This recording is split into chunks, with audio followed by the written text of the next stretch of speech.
Hey chat, welcome to my YouTube channel. Today we're going to be reading The Artist Way. And I decided I think it'll be fun to read it together in like chapters, so that way we can learn together if anybody is interested in that. So first we're gonna start with chapter 1. No, actually, no. We're going to start with the preface to the 13th anniversary edition of The Artist's Way. So the preface. Oh, brother, this guy stinks! I don't know. I'm sorry. It's gonna be a long book. I live atop a mountain in Santa Fe, New Mexico. My mail arrives over muddy roads as long as they are passable. Today, my mail contained a book. The book held a note, which read, "Dear Julia, I used your Artist's Way tools, and this book is the result. I received the book gladly. Over the past 30 years, I have collected many mementos, books and other memorabilia, paintings, sculptures, earrings, necklaces, and even shoes. My house is filled with what I call the Artist's Way trophies. The physical proof that the tools in this book do indeed unlock creativity. Practitioners of the Artist's Way also share success stories. Emma Lively, a composer, entered the Artist's Way as a highly successful but unfulfilled classical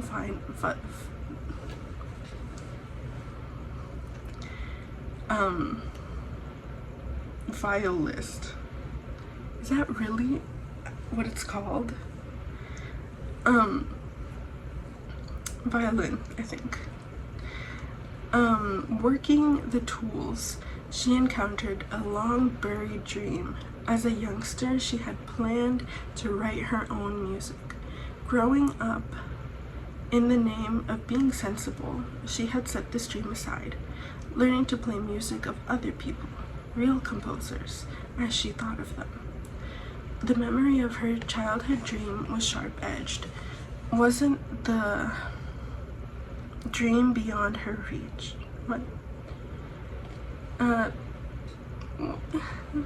The memory of her childhood dream was sharp-edged. Wasn't the dream beyond her reach? Shouldn't she be more modest, more satisfied with a conventional career? The pages of her journal, morning pages, a tool you'll soon encounter, mounted up the memory of her dream, became more acute. It was cute. Just try, the pages urged. The risk seemed enormous. Who did she think she was? Wasn't she dreaming too big for her britches? I hate that word. Try, the pages repeated the dare, and Emma did try, if only to get the pages to hush up. I locked myself in a room with a piano. As soon as I shut the door, I began to hear music.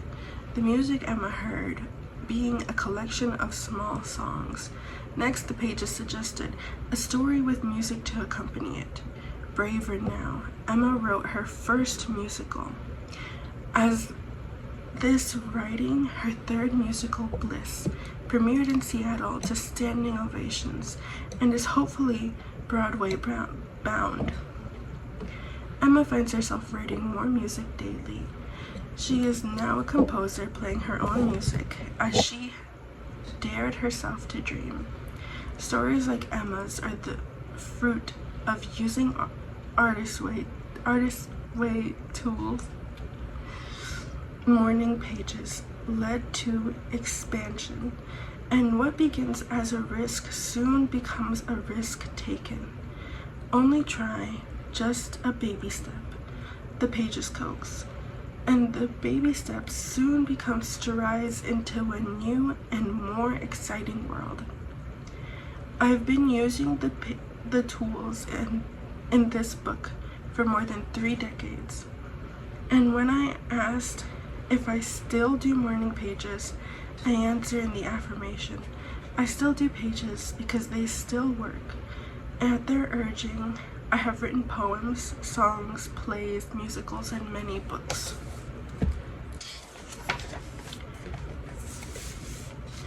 I'm not alone in finding them effective. I recently did a book signing, speaking to a crowd of seekers about the magic of morning pages. A tall man approached the desk I was at. "I want to thank you," the man announced softly.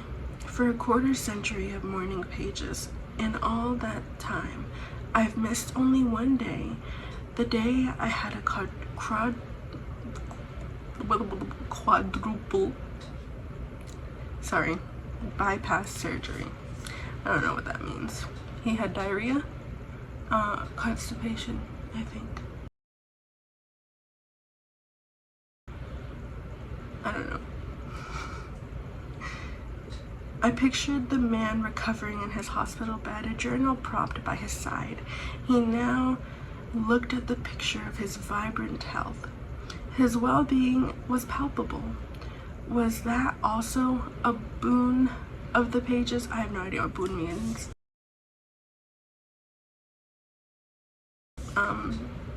Okay.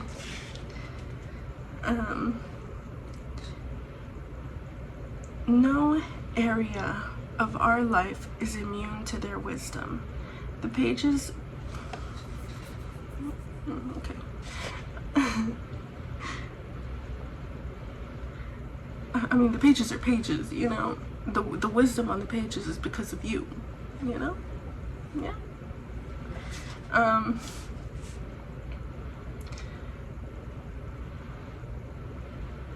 I'm lost. With pages in place, we are guided. The hunch, the inkling, gradually becomes a working part of the mind. We know intuitively what to embrace and what to avoid. We become sure-footed on a spiritual path, although we may not call it that. Artist Way tools move us to act on our own behalf. On our own behalf, they warn us when our energies are being hijacked, serving others but not ourselves. The energy we have previously expended, wishing and hoping others would do our The energy we have previously expended, wishing and hoping others would do things our way, becomes our own energy expended. Wow. Knowledge. We now have fruitful lines, paradoxically. I've never tried pronouncing that word before. Paradoxically. As we become willing to act on our own behalf, we begin to attract support. As we become increasingly clear-headed, others are attracted to our clarity. Sometimes this clarity is manifested physically. Better posture, brighter eyes. "You seem different," friends will remark, and we are different. Increasingly true to ourselves, we become original. We are, after all, the origin of our dreams and ideals, and as our values become more clear to ourselves, our value to others increases. True to ourselves, we simultaneously become more true to others. Trusting ourselves, we become trustworthy. I've worked the Artist Way 4 times, one practitioner told me. Each time, I've had a major breakthrough. A step at a time, I have been gently led. My career now went from a dream into reality. Over the years, it had been my privilege to help a midwife. It does say midwife, but I don't know, I just Over the years, it has been my privilege to help midwife life-changing transformations. Midwife life-changing transformations. It's a tongue twister. I'm thinking now of Victoria, who entered the artist's way as a talented but frustrated actress. Working with the tools, she realized a dream of directing. Stepping out as a leader, she was no longer frustrated. It just took daring, and the tools offered her that.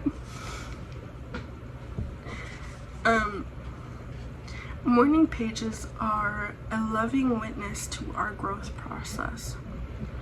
They are a safety net for our dreams.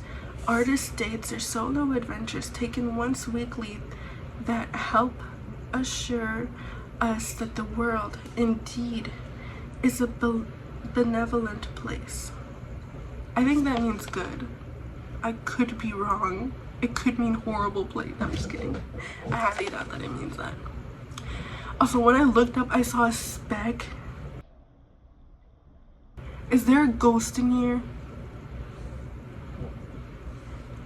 No, I'm just kidding. I watch too many ghost hunting things. Also, I look really greasy because I tried this mask on last night. Yeah.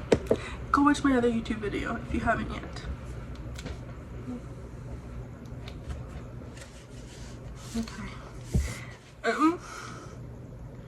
Where was I? What was I talking about? Benevolent.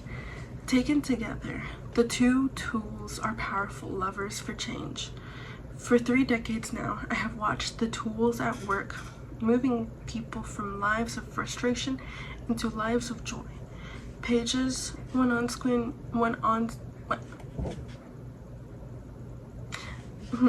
screenwriter declares, "I love them," and what's more, I think that they love me.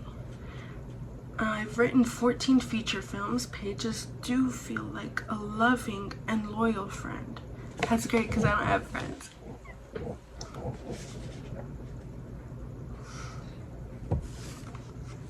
Okay. They gently move us to act in our own best interest. They move us from self-obsession into self-confidence. Artists at heart, we forge lives that are artful. We dare to name ourselves artists and to live the artist way. Julia Cameron. Okay. Okay, period.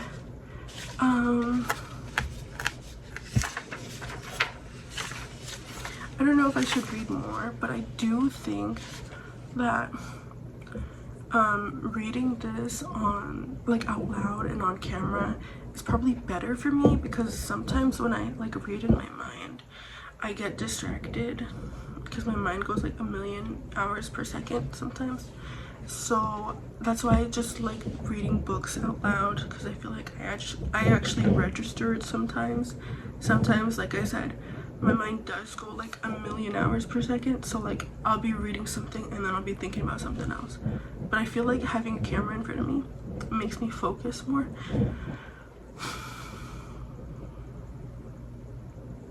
Y'all look at that grease.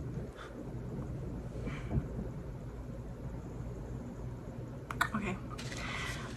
So I have a notebook here that is completely empty and really cute. And I was thinking I'd write something down, but I don't feel like there was really anything much to write down. Maybe I'll write down the thing that I liked, where it was like, damn it, I lost it. And now I'm kind of overwhelmed to look for it again. Okay. So I really like the thing that it was like, you know, we give our energy thinking like, oh, this person should do it this way, when really they will never do it that way. And, you know, we need to focus on ourselves. So I think I'm gonna write that down.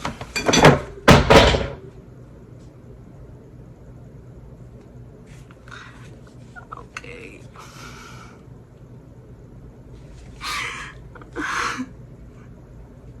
Okay.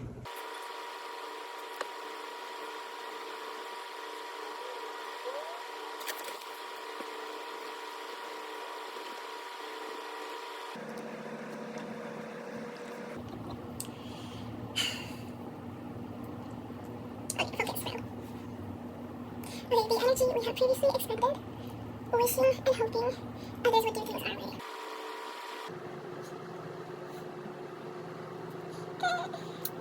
Or do I really need to make a funny face every 5 seconds, or else I'll explode? No, no. Why am I falling asleep like that? Okay. I'm just kidding, I can't find it. Damn it.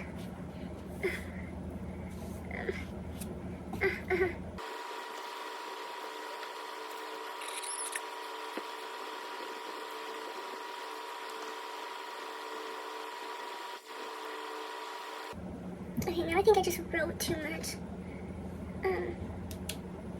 Okay, that's good. So I wrote down the line. The energy we had previously expended wishing and hoping others would do things our way becomes our own energy expended now along fruitful minds, paradoxically, as we are willing to act on our own behalf.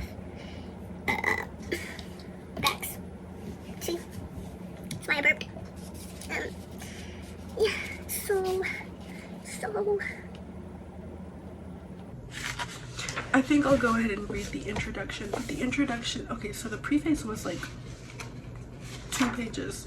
The introduction is like 4. 1, 2, 3, 4, 5, 6 pages. Okay, lock in, bruh. Okay, introduction. When people ask me what I do, I usually answer, I'm a writer, director, and I teach these creativity workshops. I'm a writer, director. The last one interests them. How can you teach creativity? They want to know. Defiance fights with curiosity on their face. Defiance. It's not my fault. It's D and then just one. Defiance. Defiance fights with curiosity on their faces. I can't, I tell them. I teach people to let themselves be creative. Oh, you mean we're all creative? Now disbelief and hope battle it out. Yes, you really believe that? Yes, bitch. The fuck contradicted me. So what do you do? This book is what I do. For a decade now, I have taught a spiritual workshop aimed at freeing people's creativity. I have taught artists and non-artists, painters and filmmakers and homemakers and lawyers, anyone interested in living more creatively. Though practicing an art even more broadly, anyone interested in practicing the art of creative living, while using, teaching, and sharing tools I have found, devised, divined, and been handed, I have seen blocks dissolved and lives transformed in the simple process of engaging the great creator in discovering and recovering our creative powers. The great creator sounds like some Native American god. Sounds too Christian.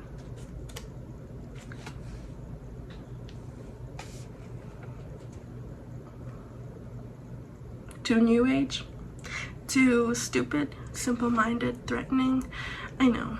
Think of it as an exercise in open-mindedness. Just think, okay, great creator, whatever that is, and keep reading.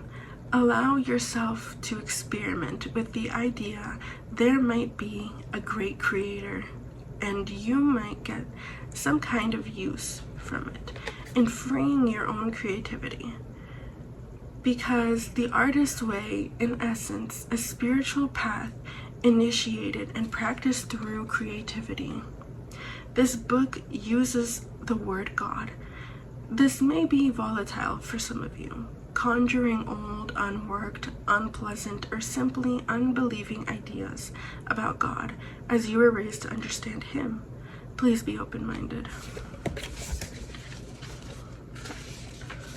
Remind yourself that to succeed in this course, no God concept is necessary. In fact, many of our commonly held God concepts get in the way. Do not allow semantics to become one more block for you. When the word God is used in these pages, you may substitute the thought good orderly direction or flow. What we are talking about is a creative energy. God is useful, shorthand for many of us, but so is Goddess, mind, universe, source, and higher power. This point is not what you name it. The point is that you are trying to use it. For many of us, thinking of it as a form of spiritual electricity that has been very useful jumping off place.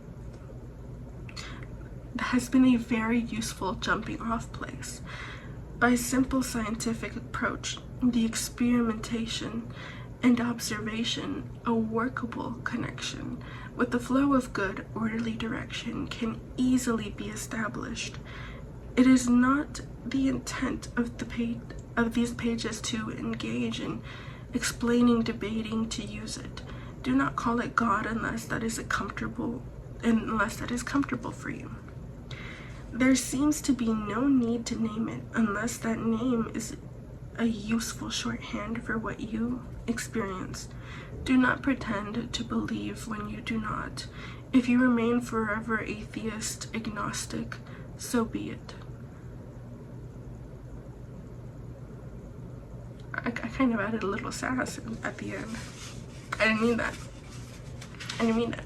It's just, so be it. Sounds like, okay, bitch, you know? Is it just me? No, okay. You will still be able to experience an altered life through working with these principles. I have worked artist to artist with potters, photographers, poets, screenwriters, dancers, novelists, actors, directors, and with those who only knew, I read that completely wrong, who knew only, it's because there's two onlys really close together, guys, I'm sorry. Now I'm lost. Okay, only, okay. With those who knew only what they dreamed of, what they dreamed to be, or who only dreamed of being somehow more creative. I have seen blocked painters paint, broken poets speak in tongues, halt and lame and maimed writers racing through final drafts. I have come to not only believe but know, no matter what your age or life path, whether making art is your career or your hobby or your dream, it is not too late or too egotistical or too selfish, or too silly to work on your creativity. One 50-year-old student who always wanted to write used these tools to emerge as a prize-winning playwright. A judge used these tools to fulfill his lifelong dream of sculpting. Now, not all students became fulfilled artists. As a result of this course, in fact, many full-time artists report that they have become more creatively rounded. And many full-time artists report that they have become more creatively rounded into full-time people. Damn. Through my own experience and that of countless others that I have shared. I have come to believe that creativity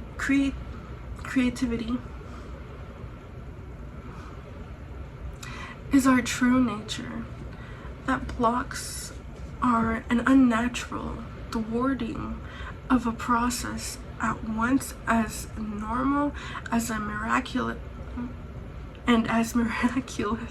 ladybug as the blossoming of our flower at the end of a slender green stem. I have found this process making spiritual contact to be both simple and straightforward. If you are creatively, I don't know why I can't say that word the first time. If you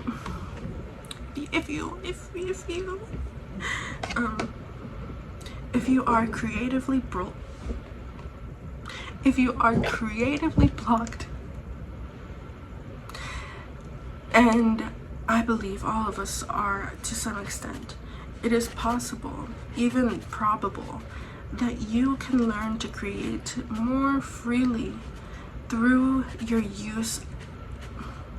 willing use of this tools this book provides.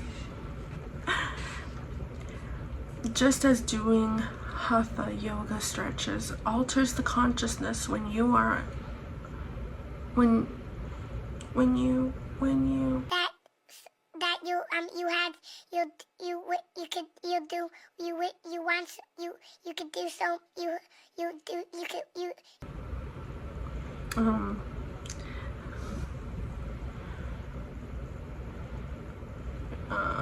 alters consciousness when you are doing stretches. Doing the exercise in this book alters consciousness when all you are doing is writing and playing. Do these things and a breakthrough will follow. Whether you believe it or not, whether you call it a spiritual awakening or not, in short, the theory doesn't matter as much as the practice itself does. What you are doing is creating a pathway in your consciousness through which the creative forces can operate. Sorry, I'm thinking about something else. Once you agree to clearing these pathways, your creativity emerges. In a sense, your creativity is like your blood. Just as blood is in fact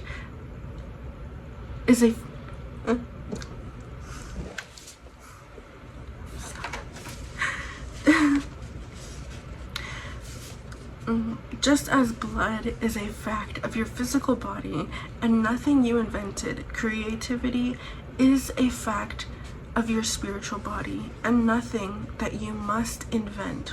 My own journey.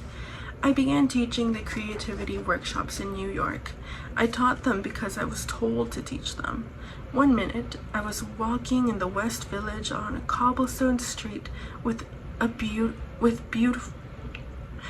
beautiful afternoon light. The next minute, I suddenly knew what I should begin teaching people. Groups of people how to unblock.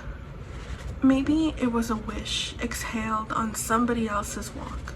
Certainly, Greenwich Village must contain a greater density of artists, blocked and otherwise, than nearly any place in America.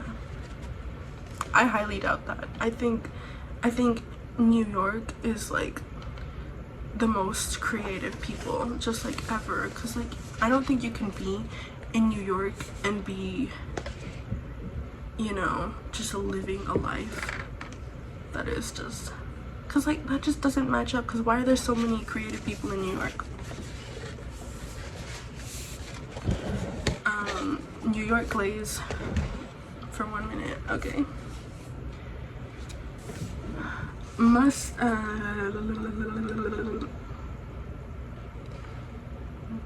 okay.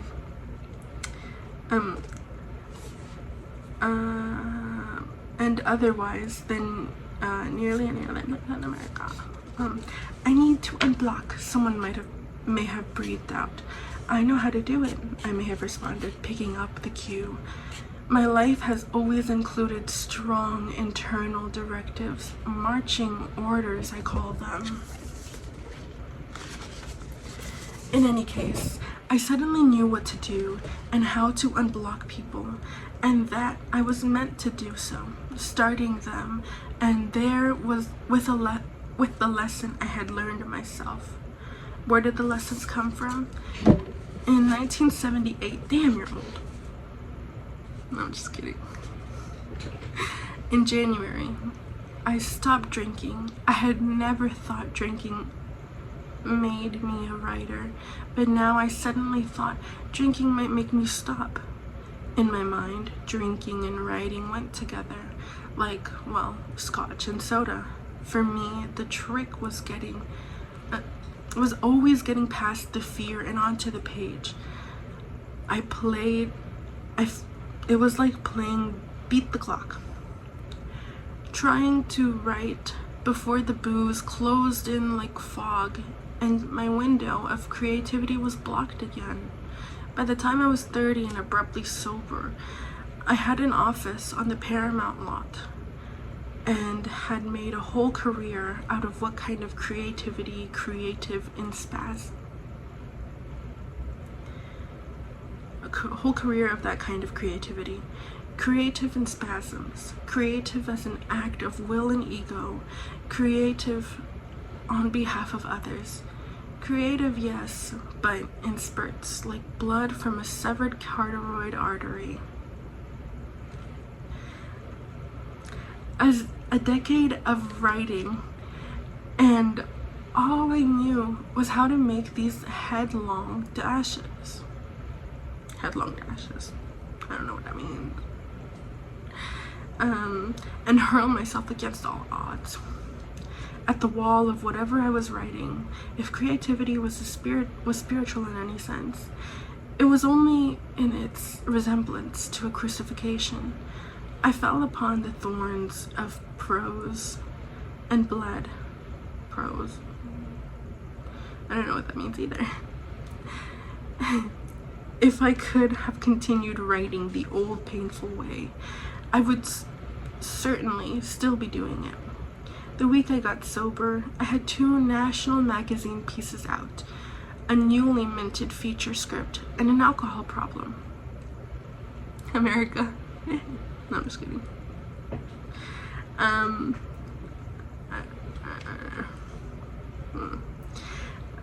disappointed in myself. I'm sorry. I don't know.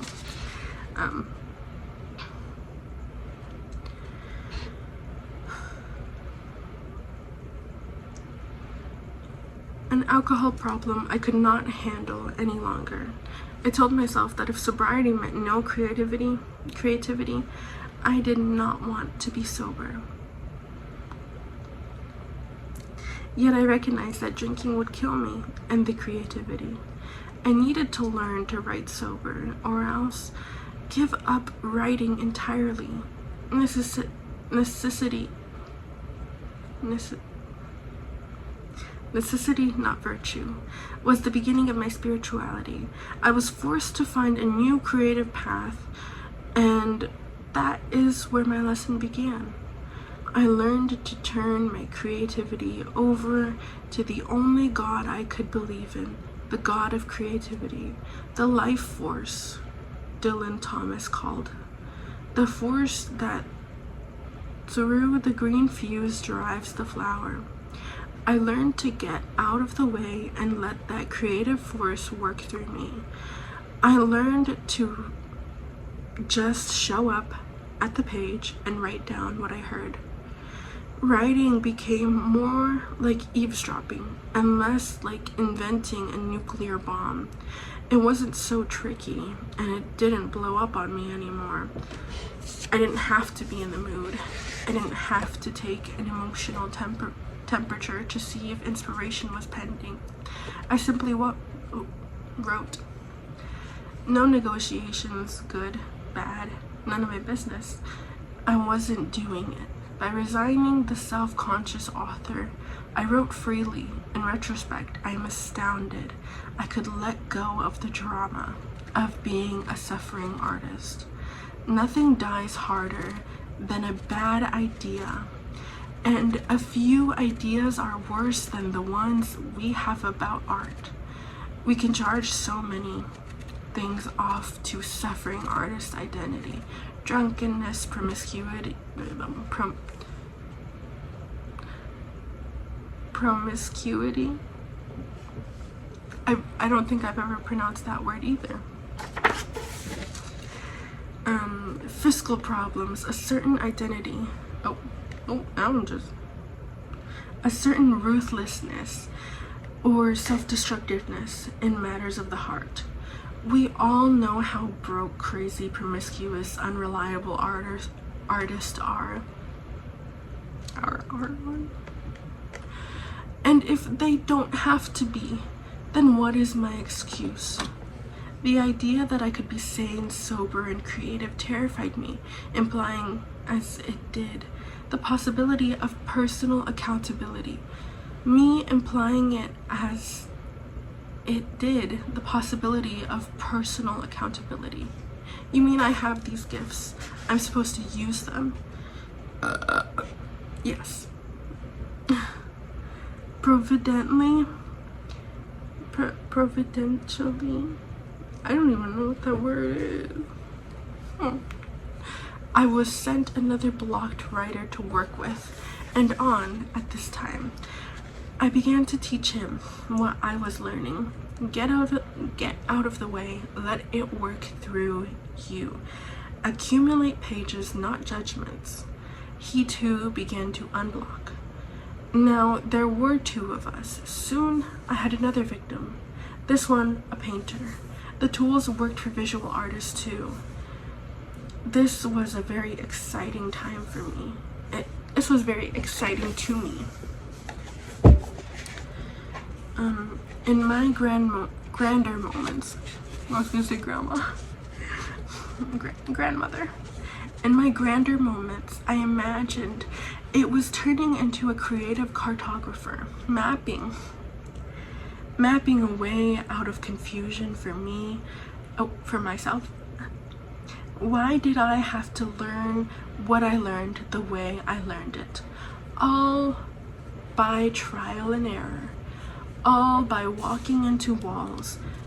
We artists should be more teachable, I thought. Shortcuts and hazards of a trail could be flagged. These were thoughts that edited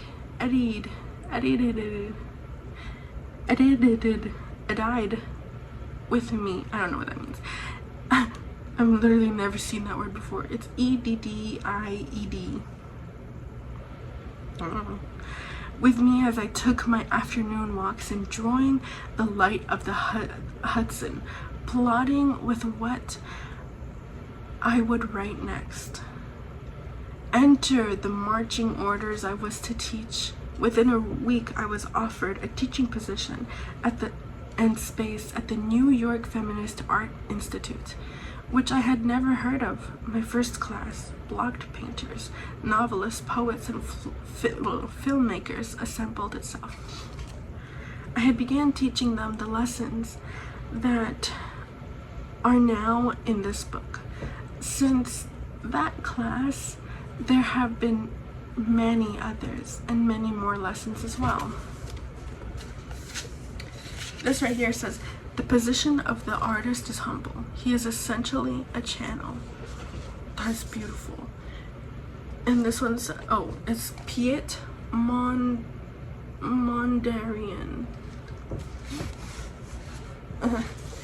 And in the brush doing what is doing, it will stumble on what one couldn't do by oneself. Robert Motherwell.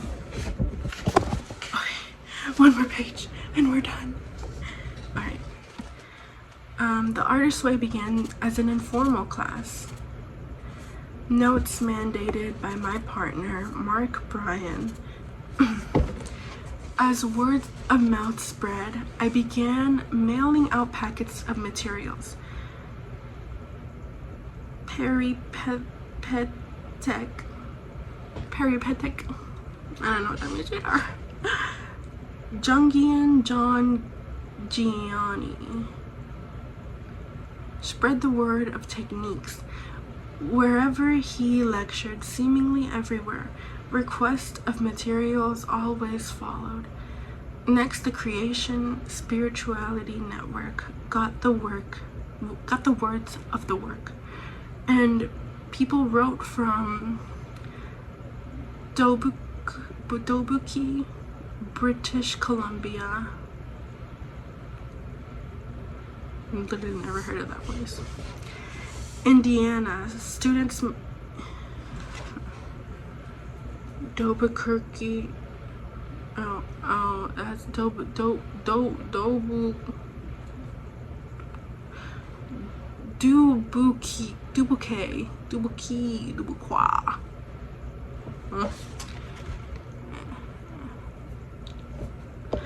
British Dubuque.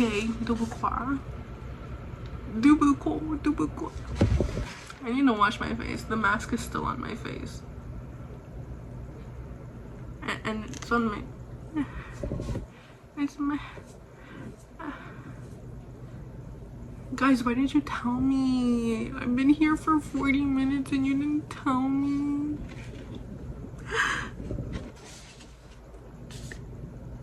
Damn. British Columbia, Indiana. I love how it's just Indiana. Just Indiana, you know? I just like... The other places are, you know, I don't know where Dubuque is. But I do know British Columbia is, you know, north.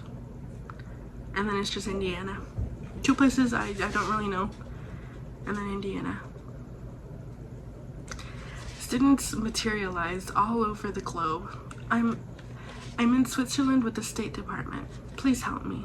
So I did. The packets expanded and the number of students expanded. Finally, as a result of some very pointed urging from Mark, write it all down, you wench. No, I'm just kidding. You see, I'm misogynistic. Me? I'm just kidding. I love women, women's rights and women's wrongs. Free women. But that's not funny though, because there's some women that are still very oppressed. I'm too woke. No, I'm not. I should be more woke. I'm just kidding. Okay, you can help a lot of people. It should be a book. I began formally to assemble my thoughts. I wrote, and Mark, who was by this time my co-teacher and taskmaster, told me what I had left out. Okay? I wrote more, and Mark told me what I had still left out. Okay? He reminded me that I had seen plenty of miracles to support my theories, and urged me to include those too. But I put on the page what I had been putting. Oh no.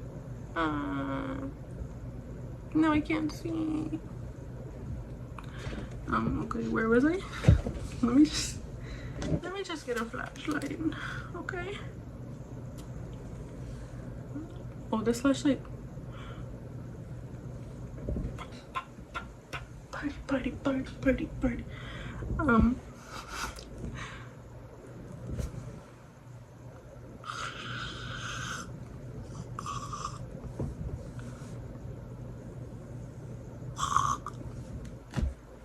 Okay, that made me kind of want to gag. Okay.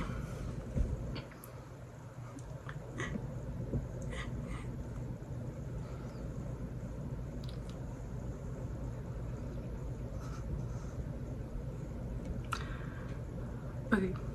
Anyways, where was I?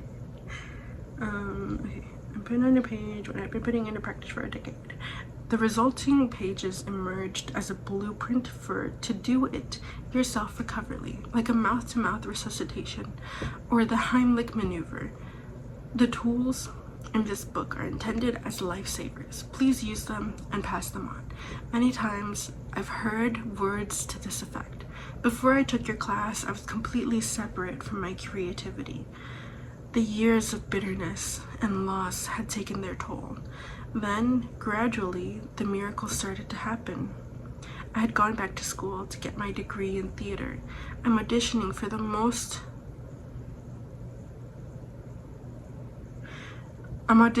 the first time in years.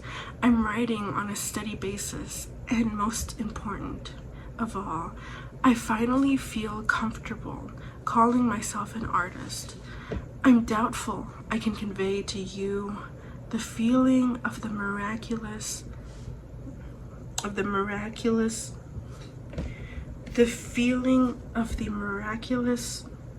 that I experienced as a teacher, witnessing the before and after of the lives of students.